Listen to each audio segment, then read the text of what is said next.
সূর্য তখন মাথার উপরে। মাটিতে ফাটল ধরেছে, ঘাসও শুকিয়ে গেছে। মাঠে দাঁড়িয়ে আছে কয়েকজন কৃষক, মুখে হতাশা, চোখে অশ্রু। রাজাকে খবর দাও, এবারও বৃষ্টি এলো না। ধান পুড়ে গেছে, মাঠে আগুনের গন্ধ। আমাদের গোলায় এখন এক মুঠো চালও নেই। ছেলেপুলেরা না খেয়ে কাঁদছে।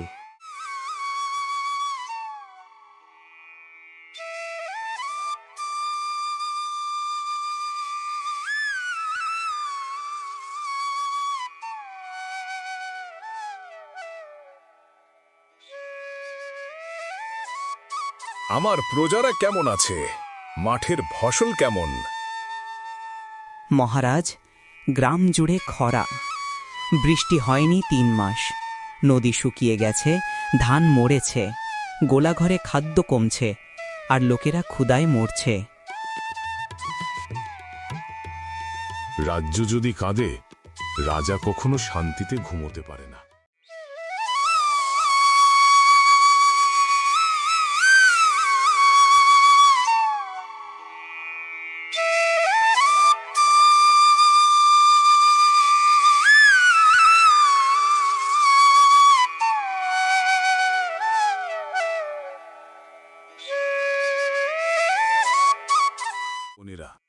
তোমাদের কষ্ট আমি জানি।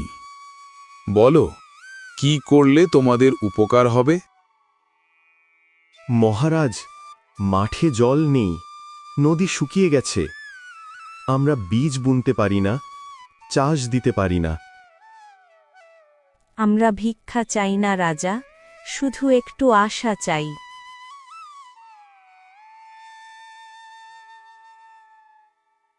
আমাদের গোলাঘরের সমস্ত ধান, চাল, গম আজ থেকে প্রজাদের জন্য উন্মুক্ত। যতদিন না বৃষ্টি আসে, রাজপ্রাসাদে কেউ মাংস খাবে না, উৎসব হবে না। রাজ্যের ধনভাণ্ডারও খুলে দাও, নইলে এই রাজত্বের মানই থাকে না।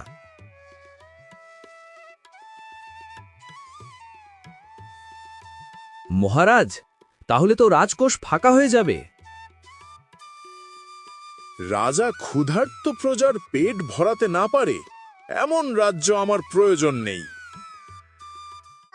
আকাশটা দেখো না, মেঘগুলো কত কালো হয়ে গেছে। মনে হচ্ছে বৃষ্টি হবে, তাই না মা?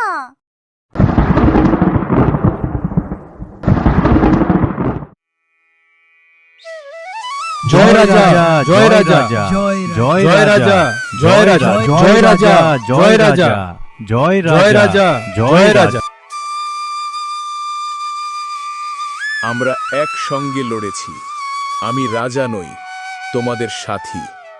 যতদিন আমি বেঁচে আছি, কোনো প্রজা ক্ষুধায় মরবে না। তুমি রাজা নও, আমাদের মাটি, আমাদের প্রাণ।